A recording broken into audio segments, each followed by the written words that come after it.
Welcome to the online school. Online स्कुलमा यहाँहरू सबैजनालाई हार्दिक स्वागत छ। आजको भिडियोमा हामी युनिट 3 को इकोलोजी एन्ड इन्भाइरोमेन्ट भन्ने युनिटको अनचपिङ अ ट्री भन्ने च्याप्टर पढ्न गइरहेको छौँ। पेज नम्बर 109 मा छ। W.S. मार्विनले लेखेको एस्से छ इकोलोजी एन्ड इन्भाइरोमेन्ट सम्बन्धी। यहाँनिर माथि एमएस मार्विनको इन्ट्रोडक्सन दिएको छ, उनको विषयमा, उनको कृतिको विषयमा। यो तपाईहरुले हेर्नुहोला, सर पढ्नु होला, तपाईलाई फाइदा नै हुनेछ। राइटरको बारेमा, एसेस्टको बारेमा थाहा पाउनु भयो भने। अब पेन्सिल लिएर बस्नुस्, नबुझेको वर्डहरुलाई अन्डरलाइन गरेर डिक्सनरीमा खोज्नु होला। सुरु गरौँ है त। Start with the lips, the small twigs and the nests that have been second ripped or broken off by the fall. These must be gathered and attached once again to their respective places. It is not arduous work unless major limbs have been smashed or mutilated. If the fall was carefully and correctly planned, the chances of anything of the kind happening will have been reduced. Again, much depends upon the size, age, shape and species of the tree. Still, you will be lucky if you can get through this stage without having to use machinery. Even in the best of circumstances, it is a labor that will make you wish often that you had won the favor of the universe of ants, the empire of mice, or at least a local tribe of squirrels, and could enlist their labors and their talents, but no, they have you to it. They have learned with time. This is men's work. It goes without saying that if the tree has hollow in whole or in part and contained old nests of bird or mammals or insect or hordes of nuts or such structures as wasps or bees build for their survival, the contents will have to be repaired where necessary and reassembled insofar as possible in their original order, including the cells of nuts already opened. With spiders' webs, you must simply do the best you can. We do not have the spider's webbing equipment nor any substitute for the living bond with its point of attachment and nourishment. It is even harder to simulate the latter when the lips have once become dry, as they are bound to do, for this is not the labor of a moment. Also, it hardly needs saying that this is the time for repairing any neighboring trees or bushes or other growth that may have been damaged by the fall. The same rules apply where neighboring trees were of the same species. It is difficult not to waste time conveying a detached leaf back to the wrong tree. Practice, put your hope in that. अब यहाँनिर चाहिँ राइटरले अनचपिङ a tree भनेको चाहिँ के हो त भन्दाखेरि ढलिसकेको रुखलाई फेरि जोड्ने काम भन्ने अर्थ लाग्छ हैन। अब यहाँनिर चाहिँ यो पुरै एसेमा एसेस्टले के भन्दैछ भनेदेखि हामीलाई रुख काट्नु हुँदैन है भन्ने सन्देश दिन खोजेको। रुख काटेको छ भने त्यसलाई जसरी भए पनि जोड भन्न खोज्दैछन्। Start with the lips, the small twigs and the nests that have been second ripped or broken off by the fall. This must be gathered and attached once again to the respective places. अब रुख काट्दाखेरि रुख सँगसँगै के भएको हुन्छ, त्यहाँनिर चाहिँ नेस्टहरू हुन्छ, त्यो हल्लिएको हुनसक्छ, झरेको हुनसक्छ, चराको गुणहरू। एउटा रुख काट्दाखेरि जम्मी रुख मात्रै काटिँदैन, कति धेरै कुराको नष्ट भएको हुन्छ। जीव जनावरको आश्रय लिने ठाउँ त्यही हुन्छ, चराचुरुङ्गीको नेस्टहरू हुन्छ। त्यसै कारणले गर्दाखेरि के गरेको, त्यो हल्लिँदाखेरि नेस्टहरू झरेको हुनसक्छ। त्यसलाई सबैलाई एक गरेर आफ्नो आफ्नो ठाउँमा राख्नुपर्छ भनेर भन्दैछ राइटरले भने। अब त्यो जुन रुख काट्दाखेरि त्यसबाट हाँगाहरू छुट्टिएका हुन्छन्, पातहरू छुट्टिएका हुन्छन्, त्यसको सानो सानो कणहरू रुखको पार्टिकलहरू छुट्टिएको हुन्छन् नि, त्यो सबैलाई आफ्नो आफ्नो ठाउँमा मिलाएर राख्नुहोस् भनेर भन्दैछ। यदि त्यो रुखलाई काट्दाखेरि सानो सानो सानो गरेर काटेको छैन भनेदेखि चाहिँ त्यो रुखलाई पहिलाको जस्तै गरेर जोड्न अलिक सजिलो छ। तर रुखलाई पात, हाँगा अनि रुखको बढी सबै एक एक गरेर काटेको छ भनेदेखि चाहिँ त्यसलाई जोड्नको लागि चाहिँ गाह्रो हुन्छ भनेर भन्दैछ। त्यस्तै गरेर रुख कुनै रुख सानो बिरुवा हुन्छ, कुनै रुख ठुलो भएको हुन्छ, कुनै रुख चाहिँ बुढो भइसकेको हुन्छ। यसरी रुखको साइज र उमेरको आधारमा पनि यसलाई जोड्न सक्नको लागि कठिन र सजिलो भन्ने पनि त्यसमा भर पर्छ। त्यस्तै गरेर काठ काट्ने पनि विभिन्न यन्त्रहरू हुन्छन् नि अहिले होइन। त्यस्तो खालको यन्त्र प्रयोग नगरिकन काटेको छ भनेदेखि जोड्न अलि धेरै सहयोग होला भनेर भन्दैछ। तर यो रुख जोड्ने काम भनेको त्यति धेरै सजिलो चाहिँ छैन। रुख जोड्नको लागि एउटा कमिलाले जति धेरै परिश्रम गरेको हुन्छ नि त्यस्तै धेरै परिश्रम गर्नुपर्छ भनेर भन्दैछ। अब जस्तै कमिलाले आफ्नो काम गर्नको लागि अर्को कसैले सहयोगको झिँगाले अथवा मान्छेले कसैले सहयोग गरेको हुन्छ त कमिलालाई? हुँदैन नि। कमिलाले आफैले नै कडाको भन्दा कडा परिश्रम गरेको हुन्छ। त्यस्तै यो रुख जसले काटेको हो त्यसलाई जोड्नको लागि चाहिँ अरू कसैले पनि सहयोग गर्दैनन् भनेर भन्दैछ। त्यस्तै गरेर यदि त्यो रुखमा यदि चराको गुण छ भनेदेखि त झनै त्यो रुखलाई पनि जोड्नु पर्यो, सँगसँगै त्यो झरेको चराको गुणलाई पनि त्यही ठाउँमा त्यसरी नै राख्नु पर्यो। त्यो त झन् धेरै एकदमै मुस्किल काम छ। किनभनेदेखि जहाँ त्यो पात जहाँबाट चोडिएको थियो त्यहीँ जोड्नु पर्यो, नेस्ट जहाँ थियो त्यहीँनिर राख्नु पर्यो, हाँगाबिगा सबैलाई आफ्नो आफ्नो ठाउँमा राख्नु पर्यो। त्यसै कारणले गर्दाखेरि यो एकदमै कठिनपूर्ण काम छ भन्दैछ यसले। त्यस्तै गरेर रुखमा अर्को के पनि हुन्छ, चराको गुण सँगसँगै माकुराले जालो पनि लगाएको हुन्छ। माकुराको जालो छ भनेदेखि त्यो पनि हटाउन मिल्दैन, त्यो पनि जहाँ जस्तो अवस्थामा थियो त्यस्तै गरेर राख्नुपर्छ भनेर भन्दैछ। त्यस्तै गरेर एउटा रुख लड्दाखेरि के हुन्छ, अरू छेउछेउको सानो सानो बोट बिरुवा, नजिकैको रुखहरू, हाँगाबिगा पनि सबै भाँचेको ढलेको हुनसक्छ। त्यस्तै कारणले एउटा रुखलाई मात्रै जस्तो थियो त्यस्तो बनाएर हुँदैन। त्यसले आफू ढल्दा जति कुरा नाश गरेको हुन्छ सबै कुरालाई पनि जस्ताको तस्तै राख्नुपर्छ भनेर भन्दैछ है। त्यस्तै गरेर अरू रुखहरू पनि त्यसरी नै ढलेको छ भनेदेखि त अब झन् नै धेरै कठिन हुन्छ रुखलाई जस्तोको तस्तै अवस्थामा ल्याउनलाई भन्दैछ। तर पनि तपाईँ आशा गर्नुहोस्, हिम्मत नहार्नुहोस्, तपाईँले एकदमै होसियार भएर आशा लिएर काम गर्नुपर्ने हुन्छ भनेर भन्दैछ यहाँ यसले। Now the tackle must be put into place or the scaffolding depending on the surroundings and the dimensions of the tree. It is ticklish work. Almost always it involves in itself further damage to the area which will have to be corrected later, but as you have heard, it can't be helped, and care now is likely to save you considerable trouble later. Be careful to grind nothing into the ground. At last the time comes for the erecting of the trunk. By now it will scarcely be necessary to remind you of the delicacy of this huge skeleton. Every motion of the tackle, every slight upward heave of the trunk, the branches there elaborately resembled panoply of leaves. Now it will draw from you an involuntary gasp.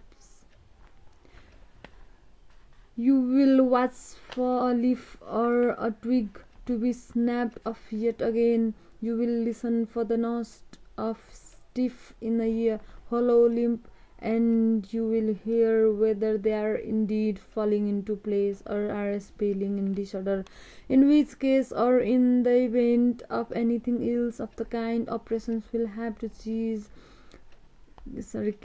Of course, while you correct the matter, the raising itself is no small enterprise. From the moment when the chains tighten around the old bandage until the ball hangs vertical above the stumps, splinter above splinter. Now the final strengthening of the splinters themselves can take place. The preliminary work is best done while the wood is still green and soft, but at times when the splinters are not badly twisted, most of the strengthening is left until now. When the thrown ends are face to face with each other, when the splinters are perfectly complementary, the appropriate fixative is applied. Again, we have no duplicate of the original substance. Ours is extremely strong, but it is rigid, it is limited to surfaces, and there is no play in it. However, the core is not the part of the trunk that conducted life from the roots up into the branches and back again. It was relatively inert. The fixative for this part is not the same as the one for the outer layer and the bark, and if either of these is involved in the splintered section, they must receive applications of the appropriate adhesives. Apart from being incorrect and probably ineffective, the core fixative would leave a scar on a bank. यहाँनिर यसले के भन्दैछ भनेदेखि त्यो जुन चाहिँ लडिसकेको रुख छ त्यसलाई जोड्ने काम त एकदमै कठिन काम हो। तपाईले अब के गर्नुपर्ने हुन्छ त त्यो रुख जोड्नको लागि तपाईले लिस्नुको प्रयोग गर्नुपर्ने हुन्छ। लिस्नुको प्रयोग गरेर चाहिँ तपाईले के गर्नुपर्छ, तपाईले अब त्यो रुखलाई यदि जोड्नु भएन भने तपाईले यदि रुख जोड्नु भएन तपाईलाई भविष्यमा एकदमै ठुलो दुःख आइपर्नेछ। त्यसै कारणले तपाईले त्यो आफ्नो दुःख हटाउनको लागि भए पनि रुखलाई जस्तो थियो त्यस्तो गरेर जोड्नु पर्नेछ। तपाईले गल्ती गरिसक्नुभयो, रुख काटिसक्नुभयो, अब त्यसलाई प्रायश्चितको लागि भए पनि तपाईले के गर्नुस्, रुखलाई ठड्याउनुस्। के प्रयोग गरेर, लिस्नु प्रयोग गरेर, किनभने रुख अग्लो छ, त्यसलाई जस्तो हो त्यस्तै बनाउनु पर्नेछ, चराचुरुङ्गीको गुणहरू पनि राख्नु पर्नेछ। त्यसै कारणले गर्दा तपाई लिस्नु प्रयोग गर्नुस्। त्यस्तै गरेर रुख जोड्दै गर्दाखेरि यदि भित्रको भाग चाहिँ खाली भयो भनेदेखि त्यस्तो तरिकाले रुख जोडिदैन। सबै सामानलाई ठिक ठिक ठाउँमा राख्नु पर्नेछ। त्यस्तै गरेर तपाईले त्यो रुखको ठुटो हुन्छ, ठुटामाथि चाहिँ तपाईले जुन रुखलाई काटेर त्यसको पार्टिकल छुट्याउनु भएको हुन्छ त्यसलाई त्यो माथि रुखको ठुटो माथि ठिक ठिक गरेर राख्नु पर्ने हुन्छ। त्यस्तै गरेर त्यो काटेको रुखको वरिपरि राम्रोसँगले ठ्याक्क त्यो सर्फेस मिल्यो भने मात्रै ठिक तरिकाले जडान गर्न सजिलो हुन्छ। त्यस्तै गरेर त्यो जुन रुखको ठुटो भन्दा बाहिर बोक्रा हुन्छ, रुखको बाहिरको बोक्रा, त्यसलाई पनि त्यसकै ठाउँमा ठ्याक ठ्याक राखेर टाल्नु पर्ने हुन्छ तपाईले। त्यस्तै गरेर त्यो रुख काट्दाखेरि त्यसको बोक्रा उछिट्टेको हुन्छ, रुखका चोइटाहरू, त्यस्तै गरेर त्यो रुख काट्दाखेरि काठको धुलो सबै अलगिएको हुन्छ। तपाईले के गर्नुपर्ने हुन्छ, त्यो सबै प्रयोग गरेर एक एक गरेर जोड्नु पर्ने हुन्छ है। त्यस्तै गरेर अब हेर्नुस् त, when all is ready, the splintered trunk is lowered into the splinters of the stump. This one might say is only be skeleton of the 𝘂𝗂𝗃. Now the chips must be gathered and the sawdust and returned of their former positions. त्योबाट निक्लेको धुलोहरूलाई पनि आफ्नो आफ्नो स्थानमा राख्नु पर्नेछ भन्दैछ यहाँ। The fixative for the wood layers will be applied to chips and sawdust consisting only of wood. Chips and sawdust consisting of several substances will receive applications of the correct adhesive. It is as well where possible to shelter for materials from the elements while working. Weathering makes it hard to identify the smaller fragments. Bark sawdust in particular, the earth lays claim to very quickly. You must find your own ways to chopping with this problem. There is a certain beauty you will notice at moment in the pattern of the chips as they are fitted back into shape. You will wonder to what extent it should be described as natural, to what extent man-made. It will lead you on to speculations about the parentage of beauty itself, to which you will return. The adhesive for the chips is translucent and not so rigid as that for the splinters. That for the bark, and its tenuous layer is transparent and runs into the fibers of either side, partially dissolving them into each other. It does not set up sap flowing again, but it does pay a kind of tribute to the occupation of the ancient truffers. You could not roll an egg over the joints, but some of the mineshaft would still be passable, no doubt, for the exploring insects who raise its head in the tight passages. The day comes when it is all restored, even to the most nuded over the wound. You will sleep badly, thinking of the removal of the scaffolding that must begin the next morning. How will hope for sun and a still the removal of the scaffolding or tackle is not so dangerous, perhaps, to the surroundings and its installation, but it presents problems. It should be taken from the spot piece by piece as it is detached and sewed at a distance. You have come to set it there around the tray. The sky begins to look naked as the chains and stores one by one vacate their positions. Finally, the moment arrives when the last sustaining piece is removed and the tree stands again on its own. It is as though its weight for a moment stood on your heart. You listen for a thought of settlement, a warning crack deep in the intricate journey. You cannot believe it will hold. How like something dreamed. It is standing there all by itself. How long will it stand there now? The first breeze that touches its dead lips all seem to flow into your mouth. You are afraid the motion of the clouds will be enough to push it over. What more can you do? What more can you do? But there is nothing more you can do.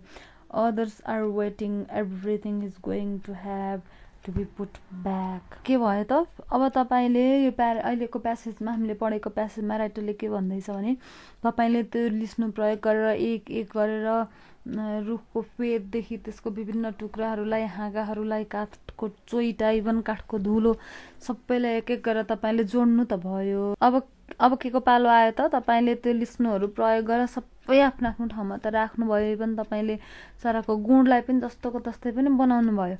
अब तपाईले के गर्नुपर्ने हुन्छ? त्यो रुख जोड्नको लागि प्रयोग गरेको लिस्नु त तपाईले अब त्यहाँबाट हटाउनु पर्ने हुन्छ। सधैँभरि लिस्नुलाई त्यहाँ राख्न मिल्दैन। अब तपाईले त्यहाँबाट लिस्नु हटाउनुहुन्छ। त्यसपछि के हुन्छ? त्यसलाई फाइनल भएको त देख्नुहुन्छ। रुख आफ्नै ठाउँमा उभिएको छ। पातहरू पनि तपाईले जे प्रयोग गरेर, गम, टेप जे प्रयोग गरेर भए पनि जोड्नु भयो। नेस्टलाई पनि त्यहीँ राख्नु भयो। तर अब के हुन्छ? तपाईँ देख्नुभयो रुख उभिरहेको छ। एकछिनको लागि तपाईलाई एकदमै खुसी लाग्छ। तपाईँ विश्वासै गर्न सक्नुहुन्न कि तपाईले यस्तो काम पनि गरेर देखाउनु भयो। तर तपाईलाई एकछिनमा के कुराको महसुस हुन्छ? एक मनमा त खुसी लागिरहेको छ रुख ठडिएको देखेर, तर तपाईलाई मनमा भित्रभित्र डर पनि लाग्न थाल्छ। के कुराको भन्दाखेरि चाहिँ अलि मजाले बादल आयो अथवा अलिकति बतास चल्यो भने पनि के हुन सक्छ? यत्रो बेर लाएर तपाईले टाल्नु भएको, ठड्याउनु भएको रुख चाहिँ फेरि पनि ढल्न सक्छ। अनि यहाँनिर लास्टमा के भन्दैछ हेर्नुहोस् त? But there is nothing more you can do. तपाईले सबै थोक प्रयोग गरेर टाल्न भन्दाखेरि अरू के चाहिँ गर्न सक्नुहुन्छ र? पहिराको रुखलाई जस्ताको तस्तै बलियो मजबुत त्यस्तै बनाउन सक्नुहुन्छ र? सक्नुहुन्न भनेर भन्दैछ। त्यस्तै गरेर सबै रुखलाई पहिलाकै अवस्थामा नै ल्याउनु पर्ने हुन्छ, तर तपाईले त्यो गर्नको लागि सक्नुहुन्न। अनि तल के भन्दैछ? Everything is going to have to be put back, हैन? अब तपाईले जतिसम्म मात्रै सक्नुहुन्थ्यो त्यतिसम्म चाहिँ गर्नुभयो। यसलाई जीवनदान गर्न चाहिँ तपाईले सक्नुहुन्न भनेर भन्दैछ है। अब यो एसेले भन्नुको अर्थ तपाईँले के बुझ्नुभयो? तपाईँले काटिसकेको रुखलाई त्यसरी गरेर टेप लाएर सबै थोक लाएर रियलमै जोड्नु पर्ने हो त होइन। यसको अर्थ हो सटाएर हो यो, तपाईँले रुखै नकाट्नुहोस् है, रुखलाई पहिलाको स्थानमा जस्तो छ त्यस्तै हुन दिनुहोस् भनेर भन्न खोजेको है। हामी फटाफट एक्सर्साइजतर्फ लागौँ है। आशा छ तपाईँहरूले यो एसे बुझ्नुभयो होला मजाले। एक्सर्साइजमा के छ त भन्दाखेरि रेटोरिकल स्ट्र्याटेजिज अन्तर्गतको क्वेसन नम्बर 1 मा हेर्नुहोस् त। Try to distinguish between the directive parts of the text and any other part. What is the function of the non directive parts of the text? के भन्न खोजेको त अब क्वेसनले के भन्दैछ भनेदेखि चाहिँ यो पाठमा यसो गर्नुहोस् उसो गर्नुहोस् भनेर आदेश दिएको छ नि, त्यस्तो आदेश दिएको पार्ट चाहिँ कहाँनिर छ र अरू भाग चाहिँ कहाँनिर छ भनेर छुट्याउने कोसिस गर्नुहोस् अरे है। In this essay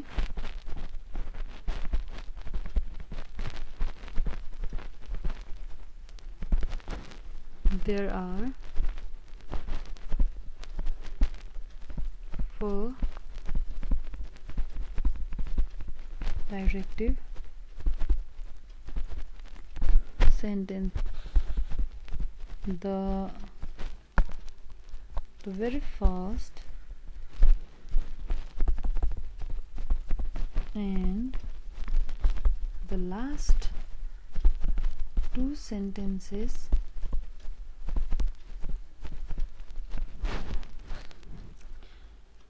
of the first paragraph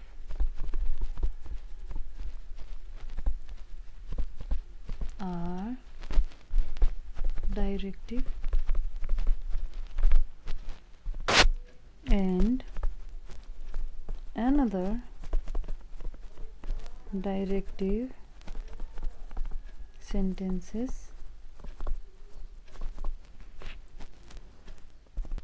belongs to last sentence. अब यहाँ हेर्नुहोस् ल के भन्न खोजेको छ। यो सुरु हुँदाखेरि यो के भन्छ यसै सुरु हुँदाखेरि अगाडि नै के भनेर सुरु भएको छ त भन्दाखेरि start with the leaves and small twigs and the nests that have been shaken, ripped or broken off by the fall. This must be gathered and attached once again to the respective place. भनेर चाहिँ जुन चाहिँ यसरी चराको गुणहरू सबै त एक गरेर भाँचेको छ, बिग्रेको छ, भत्केको छ, त्यसलाई आफ्नो ठाउँमा राख्नुस् भनेर भनेको अर्थ चाहिँ के हो त? यो डाइरेक्टिभ सेन्टेन्स हो। डाइरेक्सन दिन खोजेको छ, अराउन खोजेको छ, आदेश दिन खोजेको छ यसैमा हैन त। Directive sentences are informative, whereas other sentences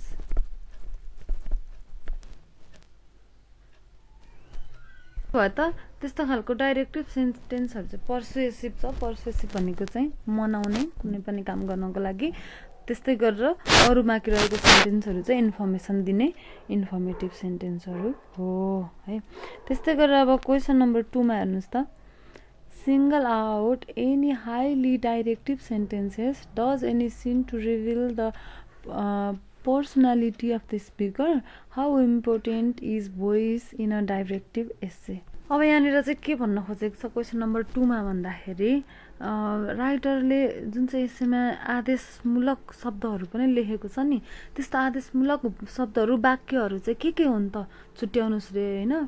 त्यस्तै गरेर यस्तो खालको वाक्य, कस्तो खालको वाक्यले चाहिँ यो राइटरको आफ्नो पर्सनालिटी, व्यक्तित्वलाई झल्काउँछ। त्यस्तै गरेर आदेशात्मक यस्तो डाइरेक्टिभ एसेमा चाहिँ भोइसको चाहिँ कतिको महत्त्व हुन्छ भनेर चाहिँ क्वेसन सोध्दै गरेको छ है।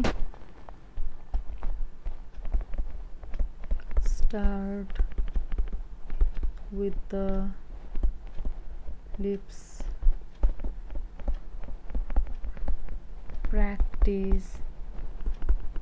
practice त्यस्तै गरेर put your hope in that यस्तो खालको सेन्टेन्स छ नि त्यहाँ त्यस्तै गरेर अर्को के छ be careful grind nothing into the ground है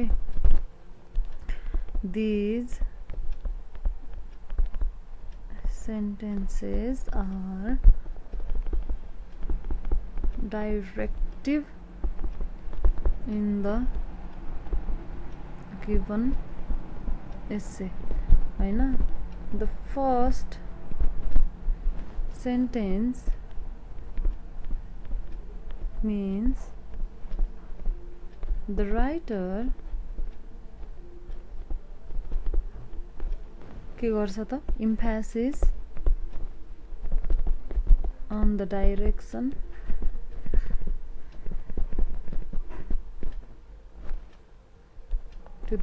to his readers त्यस्तै गरेर we can say that the writer has a directive personality हामी के भन्न सक्छौं त राइटरको चाहिँ डाइरेक्टिभ पर्सनालिटी छ भनेर हामी भन्न सक्छौं है त्यस्तै गरेर नेक्स्ट हेर्नुस् त discussion question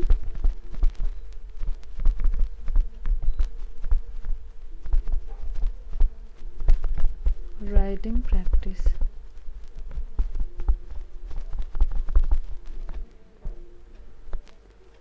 sorry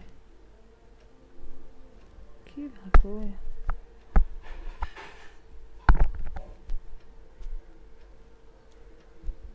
question number 1 मा हेर्नुस् त is unchopping a tree possible what does the essay suggest about conservation and against deforestation के त काटिसकेको रुख छ नि त्यसलाई जस्ताको तस्तै गर्नलाई सम्भव छ त जस्तोको तस्तै पारेर जोड्नलाई सम्भव छ त त्यस्तै गरेर कन्जर्भेसन भनेको संरक्षण हो त्यस्तै गरेर डिफरेस्टेसन भनेको चाहिँ जंगल फडानी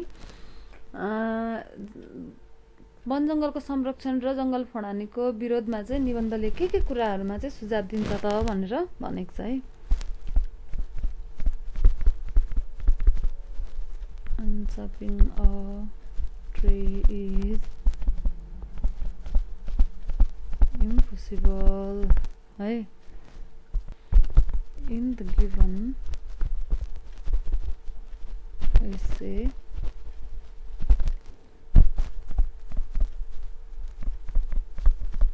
unchopping a tree mean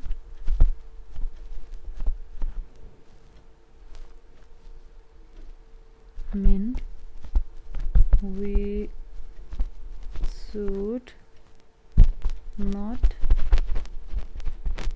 chop the tree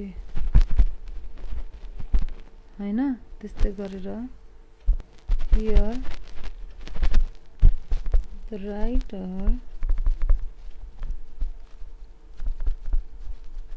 writerले के कुरामा जोड दिन्छ त on the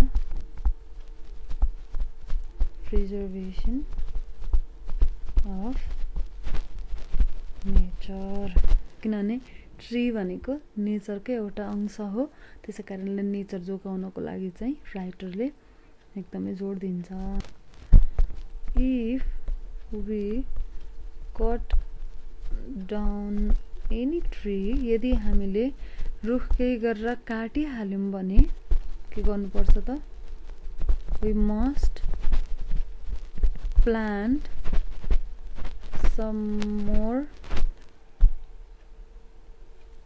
के गर्नुपर्छ त in replacement त्यसको ठाउँमा अरु रुखहरु रोप्नु unchopping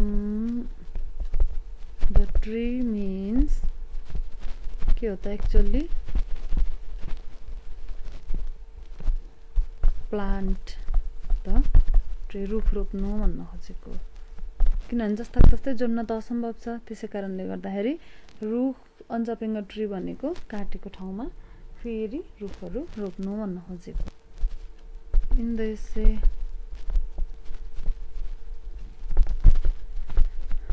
writer wants us that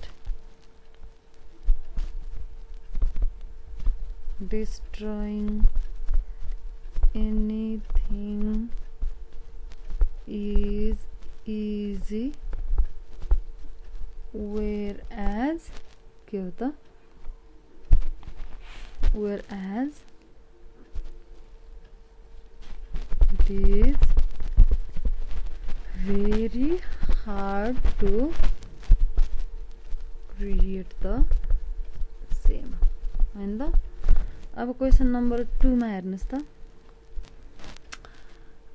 write a directive essay for an impossible project using Marvin's essay as an example अब यहाँनिर क्वेशनमा के भन्दैछ भन्दाखेरि चाहिँ मार्विनको जुन अहिले हामीले पढ्यौं यो एसेलाई उदाहरण मानेर कुनै एउटा यस्तो असम्भव योजनाको विषयमा चाहिँ आदेशात्मक निबन्ध लेख्नुस् रे डाइरेक्टिभ एसे लेख्नुस् रे है over population growth is the main problem of this century. We should think in this matter. This problem will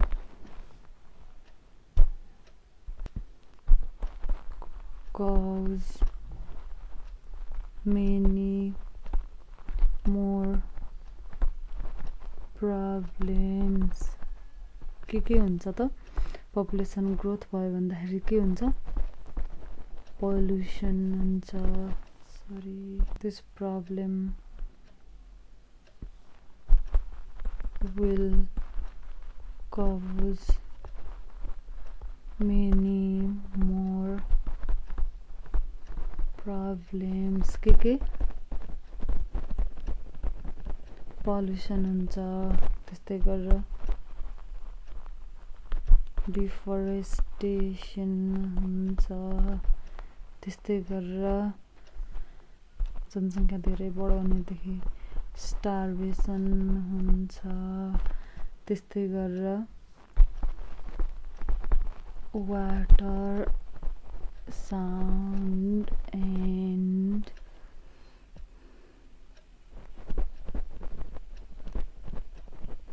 environmental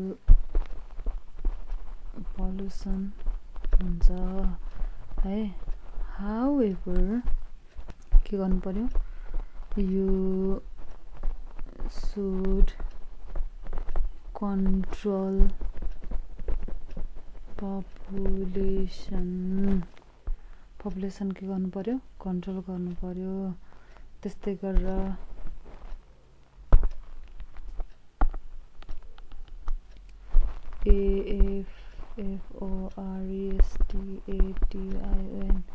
afforestation is another measuring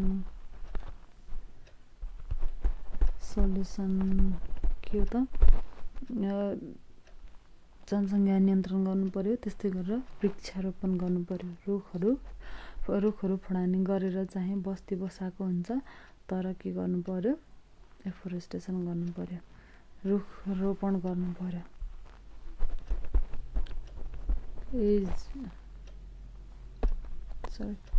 के त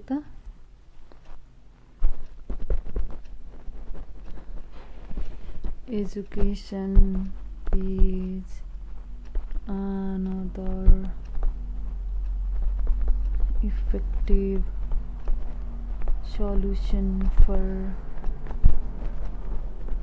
population growth किनभने मान्छे अशिक्षाको कारणले गर्दाखेरि पनि धेरै भन्दा धेरै जनसंख्या बढिरहेको हुन्छ त्यसै कारणले गर्दा शिक्षा सबैलाई शिक्षा दिनु पनि एउटा उपाय हो you have to play the